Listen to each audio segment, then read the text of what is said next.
ಕೆಟ್ಟದ್ದು ಬಿಡು, ಒಳ್ಳೆಯದನ್ನೇ ಮಾಡು. ನಮಸ್ಕಾರ ಫ್ರೆಂಡ್ಸ್, ಹೇಗೆ ನಡೀತಿದೆ ಲೈಫು? ಕೆಲವರು ಅಂದುಕೊಳ್ಳುತ್ತಾರೆ, ನಾನು ಕೆಟ್ಟದ್ದು ಮಾಡಲ್ಲಪ್ಪ, ಆದರೆ ಒಳ್ಳೆಯದು ಮಾಡೋಕ್ಕೆ ಟೈಮ್ ಇಲ್ಲ ಅಂತ. ಇದು ಹೇಗಿದೆ ಅಂದರೆ, ನಾನು ಗಾಡಿ ಓಡಿಸಲ್ಲ, ಆದರೆ ಪೆಟ್ರೋಲ್ ಮಾತ್ರ ಖಾಲಿ ಆಗ್ತಿದೆ ಅಂದ ಹಾಗೆ. ಇವತ್ತು ನಾವು ಮಾತಾಡ್ತಿರೋದು ಸತ್ಯವೇದ ಹೇಳುವ ಒಂದು ಅದ್ಭುತ ವಿಷಯದ ಬಗ್ಗೆ. ಕೆಟ್ಟದ್ದನ್ನು ಮಾಡಬೇಡ, ಒಳ್ಳೆಯದನ್ನೇ ಮಾಡು ಅಂದರೆ ಬರೀ ಕೆಟ್ಟದರಿಂದ ದೂರ ಇದ್ರೆ ಸಾಲದು, ಆಕ್ಟಿವ್ ಆಗಿ ಒಳ್ಳೆ ಕೆಲಸ ಮಾಡಬೇಕು. ಇದನ್ನು ಸ್ವಲ್ಪ ಕಾಮಿಡಿಯಾಗಿ ನಮ್ಮ ರಿಯಲ್ ಲೈಫ್ಗೆ ಕನೆಕ್ಟ್ ಮಾಡಿ ನೋಡೋಣ ಬನ್ನಿ. ಸತ್ಯವೇದದಲ್ಲಿ ಒಂದು ಮಾತು ಬರುತ್ತೆ, ರೋಮಾಪುರದವರಿಗೆ ಬರೆದ ಪತ್ರಿಕೆ 12:21 ಕೇಡಿನಿಂದ ಸೋಲೋದಕ್ಕೆ ಹೋಗಬೇಡಿ, ಮೇಲಿನಿಂದ ಕೇಡನ್ನು ಜಯಿಸಿರಿ ಅಂತ. ರಿಯಲಿಸ್ಟಿಕ್ ಎಕ್ಸಾಂಪಲ್, ನಿಮ್ಮ ಪಕ್ಕದ ಮನೆ ಆಂಟಿ ನಿಮ್ಮ ಮನೆ ಮುಂದೆ ಕಸ ಹಾಕಿದ್ರು ಅಂದುಕೊಳ್ಳಿ. ಈಗ ನೀವು ಏನು ಮಾಡ್ತೀರಾ? ಒಂದು, ರಿವೆಂಜ್ ಮೋಡ್, ಅವರ ಮನೆ ಮುಂದೆ ಡಬಲ್ ಕಸ ಹಾಕೋದು, ಇದು ಕೆಟ್ಟದಕ್ಕೆ ಕೆಟ್ಟದ್ದು. 2, ಸೈಲೆಂಟ್ ಮೋಡ್, ಬೈದುಕೊಂಡು ನೀವೇ ಕ್ಲೀನ್ ಮಾಡೋದು, ಇದು ಸೋಲೋದು. 3, ಬೈಬಲ್ ಮೋಡ್, ಒಳ್ಳೆಯದು ಮಾಡೋದು, ಅವರಿಗೆ ಒಂದು ಕಪ್ ಬಿಸಿ ಕಾಫಿ ಕೊಟ್ಟು, ಆಂಟಿ ಮರೆತು ಇಲ್ಲಿ ಕಸ ಬಿದ್ದಿದೆ ಅನ್ಸುತ್ತೆ, ನಾನು ಕ್ಲೀನ್ ಮಾಡಿದ್ದೀನಿ ಅಂತ ನಕ್ಕು ಹೇಳೋದು. ಆವಾಗ ಆ ಆಂಟಿ ಮುಖ ನೋಡಬೇಕು, ಶಾಕ್ ಆಗಿ ಅವರೇ ಕಸದ ಬುಟ್ಟಿ ತಗೊಂಡು ಬರ್ತಾರೆ. ಇದನ್ನೇ ಹೇಳೋದು ಕೆಟ್ಟದ್ದನ್ನು ಒಳ್ಳೆಯದರಿಂದ ಸೋಲಿಸೋದು ಅಂತ. ಒಳ್ಳೆಯವನಾಗೋದು ಅಂದರೆ ಬೋರ್ ಹೊಡೆಯೋದಲ್ಲ. ಜನ ಅನ್ಕೋತಾರೆ ಒಳ್ಳೆ ಕೆಲಸ ಮಾಡೋದು ಅಂದರೆ ಯಾವಾಗಲೂ ಸೀರಿಯಸ್ ಆಗಿ ಮುಖ ಇಟ್ಕೊಂಡು ಇರೋದು ಅಂತ. ಖಂಡಿತ ಅಲ್ಲ.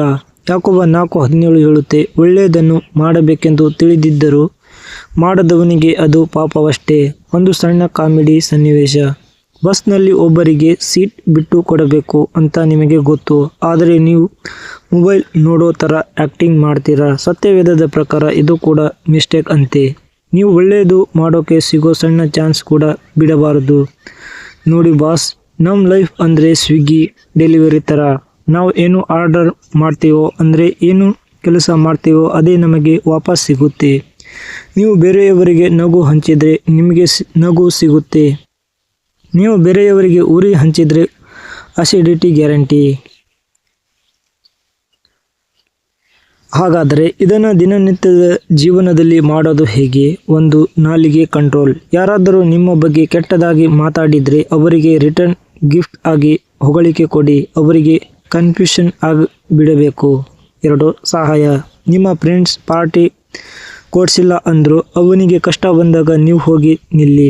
3, ಪ್ರೀತಿ. ಸತ್ಯವೇದ ಹೇಳುತ್ತೆ, ನಿನ್ನಂತೆ ನಿನ್ನ ನೆರೆಯವನನ್ನು ಪ್ರೀತಿಸು. ಅಂದರೆ ನಿಮಗೆ ಬಿರಿಯಾನಿ ಇಷ್ಟ ಅಂದರೆ ಪಕ್ಕದವನಿಗೂ ಸ್ವಲ್ಪ ಶೇರ್ ಮಾಡಿ, ಬರೀ ಎಲುವು ಅಲ್ಲ ಪೀಸ್ ಕೂಡ ಹಾಕಿ. ಫ್ರೆಂಡ್ಸ್, ಸಿಂಪಲ್ ಆಗಿ ಹೇಳಬೇಕಂದ್ರೆ ಲೈಫ್ ಶಾರ್ಟ್ ಇದೆ. ಕೆಟ್ಟದ್ದು ಮಾಡೋಕ್ಕೆ ನಮಗೆ ಟೈಮ್ ಇಲ್ಲ ಅಂದ ಮೇಲೆ ಒಳ್ಳೆಯದು ಮಾಡೋದಕ್ಕೆ ಯಾಕೆ ತಡ? ಸತ್ಯವೇದದ ಈ ಮಾತುಗಳನ್ನು ಪಾಲಿಸಿದರೆ ನೆಮ್ಮದಿ ಗ್ಯಾರಂಟಿ. ನೆನಪಿಡಿ, ನೀವು ಜಗತ್ತನ್ನು ಬದಲಾಯಿಸೋದು ಬೇಡ, ನಿಮ್ಮ ಸುತ್ತಮುತ್ತ ಇರೋ ಒಂದಿಷ್ಟು ಜನರಿಗೆ ಒಳ್ಳೆಯದು ಮಾಡಿ ಸಾಕು, ಅದೇ ದೊಡ್ಡ ಮಿಷನ್. ಈ ವಿಡಿಯೋ ಇಷ್ಟ ಆಗಿದ್ದರೆ ಲೈಕ್ ಮಾಡಿ, ನಿಮ್ಮ ಆ ಕಿರಿಕ್ ಮಾಡೋ ಫ್ರೆಂಡ್ಸ್ಗೆ ಇದನ್ನು ಶೇರ್ ಮಾಡಿ, ಅವನಿಗಾದರೂ ಬುದ್ಧಿ ಬರಲಿ. ಸಬ್ಸ್ಕ್ರೈಬ್ ಮಾಡೋದನ್ನು ಮರೆಯಬೇಡಿ. ಮುಂದಿನ ವಿಡಿಯೋದಲ್ಲಿ ಸಿಗೋಣ. ಅಲ್ಲಿಯವರೆಗೂ ಒಳ್ಳೆಯದನ್ನೇ ಮಾಡಿ, ಖುಷಿಯಾಗಿರಿ.